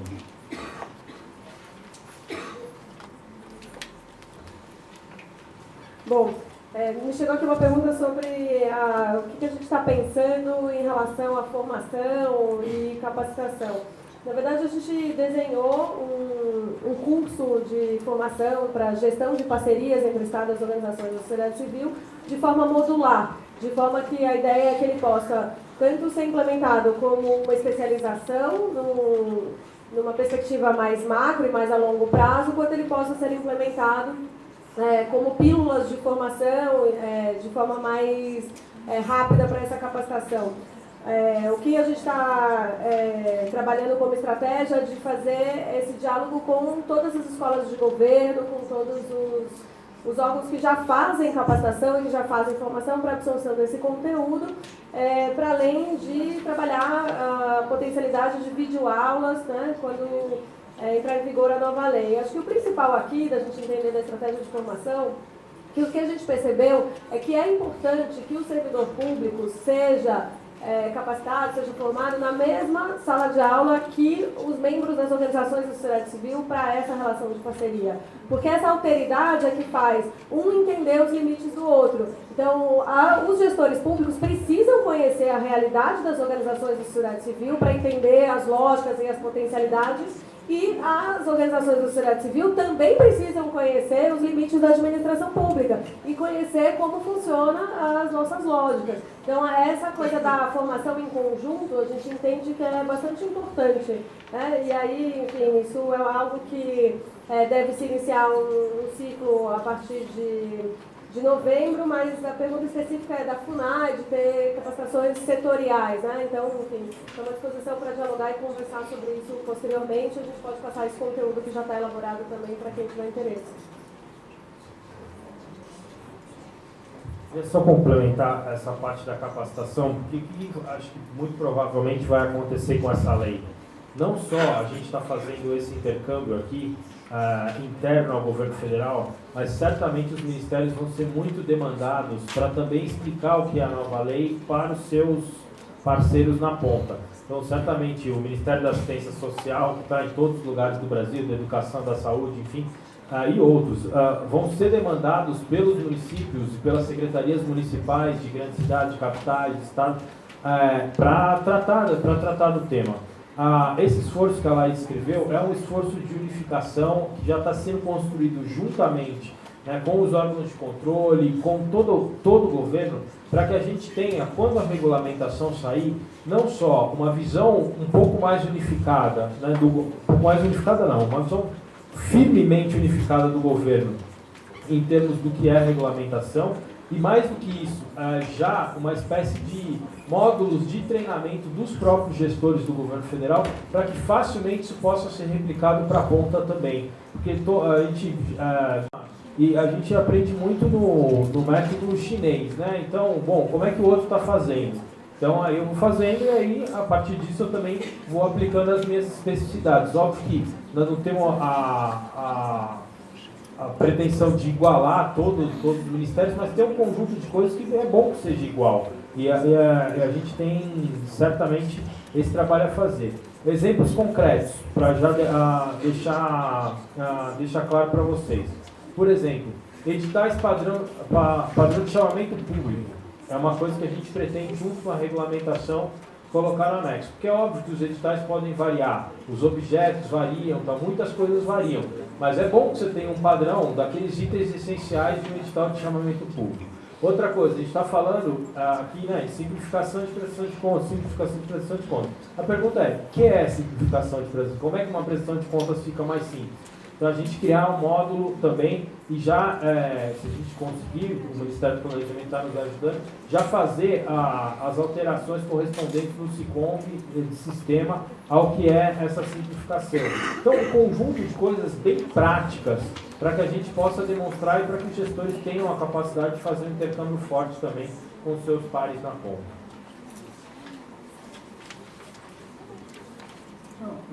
Tem uma questão aqui que foi até, são duas questões que podemos até fazer aqui uma conexão entre elas que foram mencionadas, né? Houve duas perguntas, o Diogo também mencionou sobre a questão da atuação em rede, e a gente ainda tem definições a serem feitas nisso, mas a ideia é claro, tem que haver, a lei está prevendo uma apresentação da lista, né, de quem seria essa rede no início, e depois, em havendo alguma alteração, que a administração aprovasse essa alteração. A ideia aqui é que não é que a administração vai fazer essa avaliação de dizer se concorda com A, com B ou com C, mas ter uma avaliação geral dessa capacidade de integração da participação em rede em relação a isso, né, de a gente ter uma condição de ter uma avaliação de quem é que está trabalhando nessa rede. E há redes já muito bem estruturadas, a gente sempre menciona aí o caso da Pastoral, da ASA, como redes bem estruturadas. Eu acho que a gente caminha nisso. Teve uma questão que eu coloquei aqui, eu quero bem esclarecer, né? Eu não fiz nenhuma crítica aqui à questão cultural em relação à prestação de contas das pessoas da cultura. O que eu quis dizer nesse caso, né, é que a dificuldade que a gente tem em alguns tipos de relacionamento com as organizações da sociedade civil é que, de fato, as pessoas não têm esse perfil e não devem ter mesmo. Não é natural que elas tenham um perfil de prestação de contas, né? Talvez, se fizesse eu e Gino um convênio cultural, eu seria muito bom em prestação de contas e péssimo na produção cultural, né? Consigo nem tocar violão, nem berimbau, né? Mas a ideia é que, nesse caso, a prestação de contas ela não seja a característica mais forte que a gente tem que ver daquele que está fazendo essa parceria com o Estado brasileiro. Eu acredito, aí é uma intuição, a lei não está falando isso, eu acredito por uma percepção pessoal minha, que essa questão de rede talvez possa ser muito importante na questão da prestação de contas, na qual, né, por meio da qual talvez uma OSC mais estruturada consiga receber esses recursos e ter uma estrutura e uma capacidade maior de prestação de contas e fazer esse trabalho em rede para diversos outros parceiros. Eu acredito que, se bem explorada, talvez a questão da rede facilite muito a gente. Primeiro, eu não tenho que firmar, às vezes, 1000 convênios para realizar essa atividade em cada um dos locais, e eu não tenho que ter 1000 estruturas de controle e elaboração de prestação de contas. Então, eu imagino um grande ganho já de percepção pessoal minha para o futuro, e que talvez essa questão da atuação de rede, se a gente conseguir trabalhar isso bem, Diogo, Laís, aí, na regulamentação, possa ser uma facilitadora desse nosso desafio da avaliação, do controle, de verificação do que foi feito ou não. Porque eu acho que a gente, inclusive, tem umas questões de escala mínima, né? Você tem, não sei se todos viram, mas recentemente, até um pouquinho depois da Lei 13.019, foi aprovada uma lei específica da cultura, com os pontos e pontões de cultura. Lá a gente está falando de parcerias com organizações que não têm sequer formalização jurídica, elas nem existem em termos legais, mas elas são importantes porque elas têm essa capacidade de desenvolver uma determinada espécie de atividade cultural. Nesses casos, eu acho que a atuação em rede tem a capacidade muito grande de organizar um pouco isso, sem criar uma burocracia muito grande para as OSCs. Então, as perguntas foram separadas, mas eu acho que isso tem, assim, alguma conexão para isso. Aqui também uma última pergunta, que acho que os colegas aqui perguntando como é que eles podem colaborar com a CGU apresentando as dificuldades encontradas na parte de controle, e eu diria que, no momento, eu acho que todos os órgãos, os ministérios, devem encaminhar para a Secretaria-Geral as sugestões. Não adianta só trazer o problema. Você tem que me dizer o que é que você acha que pode ser solução para você, né? Não adianta você me dizer, olha, eu tenho uma enorme dificuldade com prestação de contas na área de atendimento ao CRAC, na área de atendimento a dependentes químicos. Sim, qual é a sugestão que você, querido, com dependentes químicos, tem para nos dar? Você tem que dar essa sugestão para a gente. Então, eu acho que, no momento agora, a melhor contribuição para o controle seria sugestões para que, no decreto, que vem dizer a forma pela qual a gente vai fazer esses controles, vocês pudessem trazer e dar essas contribuições via Secretaria-Geral. Só um complemento aqui sobre as redes. A gente tem, enfim, feito muitos debates também Brasil afora, né? E no município de São Paulo, por exemplo, eles perguntaram se a atuação em rede poderia ser a sonhada intersetorialidade entre saúde, educação e assistência. Não foi isso que foi pensado, mas não é um arranjo institucional impossível. Então, eu acho que queria fazer esse convite às possibilidades, às oportunidades, para além dos desafios que a lei nos impõe, né? Então, também de se pensar que novos arranjos institucionais podem ser oportunizados com essa nova lei. E sobre a questão da prestação de contas também, a ideia é que todas as competências necessárias para apoiar a gestão dessa parceria sejam previstas no plano de trabalho. E por isso o reconhecimento da necessidade de que esse dimensionamento seja feito de forma adequada para que a gente tenha ali todas as necessidades de cumprimento das regras de transparência e de prestação de contas também previstas para apoiar a execução. E aí eu estou falando de ter a equipe necessária para isso também. Então isso também tem que estar previsto, né? No nosso calendário do processo de regulamentação, a consulta pública está aberta até o dia 26 de setembro, porque a ideia é justamente que a gente possa, em outubro, fechar a minuta de decreto com os subsídios do que vocês nos aportarem também, para além das discussões que a gente já está fazendo interno no governo, né? E aí essas orientações para a transição, que também acho que estão colocadas, elas vão vir todo nesse processo de regulamentação. A lei já traz algumas regras de transição, justamente para a migração do processo de convênios para o processo da nova lei. Então, os convênios existentes em vigor continuarão em vigor até o seu término de vigência, nos moldes da legislação anterior, mas é preciso já ir se preparando para que a nova lei entre em vigor a partir de novembro, sendo que os chamamentos públicos já vão prever essa nova forma de fomento e colaboração. Completar também, porque é exatamente chegaram duas perguntas exatamente sobre isso, as duas do MDA. Não sei se a Márcia e a Renata estão sentadas uma do lado da outra, mas elas pensaram coisas muito semelhantes ao mesmo tempo, demonstrando que o MDA é um ministério bem organizado.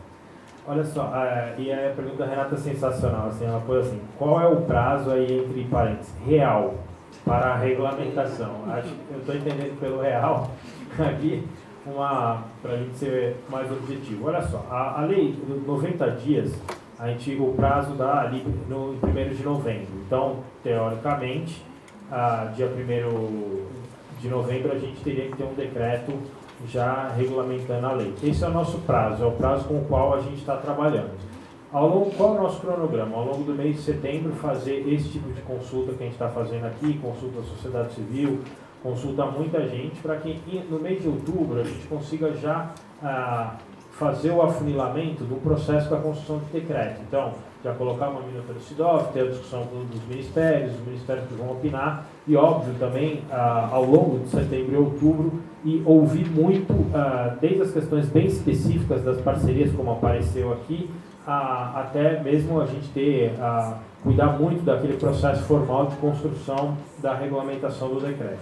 O grande ponto, né, não é se a gente, acho que o grande ponto que preocupa, na verdade, não é nem se a gente vai cumprir o prazo, vai ter ali, dia 1º de novembro, um novo decreto. É o seguinte: caso tenha, como é que vai ser a transição? Porque tem um monte de parceria. Primeiro, tem um monte de parceria em andamento, que acho que todos vocês estão fazendo um ano bem específico, porque é um ano de encerramento de governo, né? Eu acho que, de alguma maneira, todo mundo está fazendo um processo de organização, enfim, das parcerias. Eu acho que nada disso vai ser interrompido. O que a gente chama de transição é uma transição talvez bem prática para duas situações bem objetivas. Para as parcerias que já estão em andamento, para aquelas que já foram celebradas, a lei já prevê que elas podem terminar com as mesmas regras que elas foram concebidas. Na verdade, tem uma coisa na lei que diz que você pode usar já o que está na lei, meio que em benefício da parceria, enfim, que é uma coisa que a gente pode ver na regulamentação se a gente coloca alguma coisa, mas tem que ver com muito cuidado para ver se não vai mais complicado que ajudar. Então, essa é uma primeira coisa. Ou seja, as parcerias que vêm sendo desenvolvidas, elas terminam desse jeito. A questão é, e as novas? Por exemplo, quem tem emenda parlamentar, quem tem já chamamentos públicos realizados, que a expectativa era fazer o empenho no final do ano, enfim, como ficam essas parcerias. Aqui já adiantando um pouco, né, isso pode ser revisto, mas tentando dar uma visão um pouco mais adiantada para vocês, assim, o que já teve o chamamento público, de alguma maneira, em relação o que houve no chamamento público deve ser preservado. A questão é que tipo de parceria utilizar. Se a gente conseguir fazer o cumprimento dos prazos, ter uma regulamentação extremamente objetiva, ao nosso ver, era bom que já nessas parcerias que já teve o chamamento anterior, a gente já utilizasse a terminologia da lei, o termo de fomento, o termo de colaboração, ainda que no chamamento público isso não tivesse sido realizado, porque ao nosso ver isso vai facilitar a vida do gestor. Agora, isso é uma hipótese a confirmar, né? Nós temos que ouvir mais, ver quem de fato tem isso como problema, que lembrando que nós estamos falando aqui do universo bem específico de parcerias, que são as parcerias com a sociedade civil. Não são todos. O convênio continua para estados e municípios.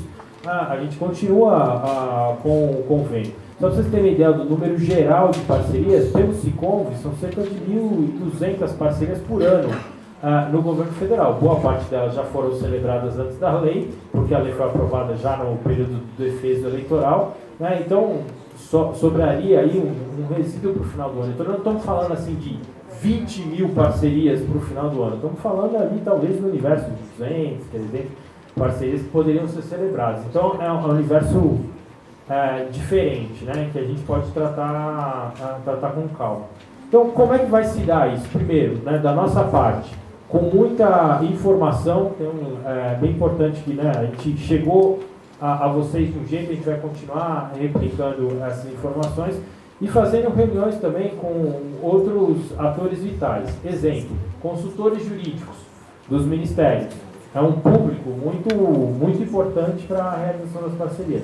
Vamos conversar. O pessoal do controle interno, né? Tivemos aqui hoje com a CGU, mas também vamos conversar, de alguma maneira, conversar com o controle interno, para ir unificando a posição de governo em relação a isso. E a nossa expectativa é construir um decreto e os novos chamamentos públicos, né, que vão ser feitos, a maioria deles a partir do ano que vem, porque nem teria tempo fazer o chamamento público e contratar esse ano por conta do período eleitoral.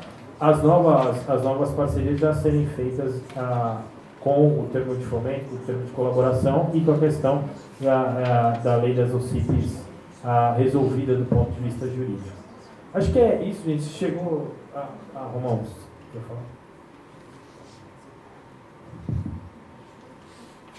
A primeira pergunta aqui questiona qual o limite na relação entre governo e sociedade civil para análise do cumprimento dos objetivos de um determinado projeto, né, para além da boa intenção e do engajamento. O limite, é importante dizer, que vai ser fixado no plano de trabalho. Então, que além do chamamento público, dos processos de seleção, a nova lei fixa real importância ao plano de trabalho, nível de previsibilidade e dos instrumentos a serem utilizados, pesquisa de satisfação, qual amplitude, qual escala. Então, os limites serão estabelecidos no plano de trabalho. E Carlos Rocha, do Ministério da Cultura, também pergunta como tem sido trabalhada a participação e o controle social e se existe um exemplo a ser seguido. Como gestor avaliador de contas, poderia reconhecer e validar que a política pública foi implementada mesmo sem o cumprimento das formalidades legais. Também lanço, mais uma vez, indico a necessidade de se contemplar em plano de trabalho. Existem problemas que estão sendo resolvidos com algumas entidades que buscam a CGU e a ouvidoria para discutir alguns desses casos. Problemas como os que vocês vivenciam. A entidade não deu cumprimento às metas estabelecidas porque ou choveu demais, ou naquele mesmo dia em que se realizaria uma capacitação houve uma conturbação na cidade, e aí o custo para o regresso ou para a volta é tão mais elevado. Enfim, questões muito práticas. Eu estou aqui, sobretudo, discutindo no âmbito da cultura, com um trabalho de mediação, e tenho certeza que muito em breve teremos casos, não exemplares, mas que nos permitam aprender com essas experiências. Eu acho que posso continuar como a mesa toda a discutir e a tentar lançar luz sobre os problemas e as soluções por e-mail.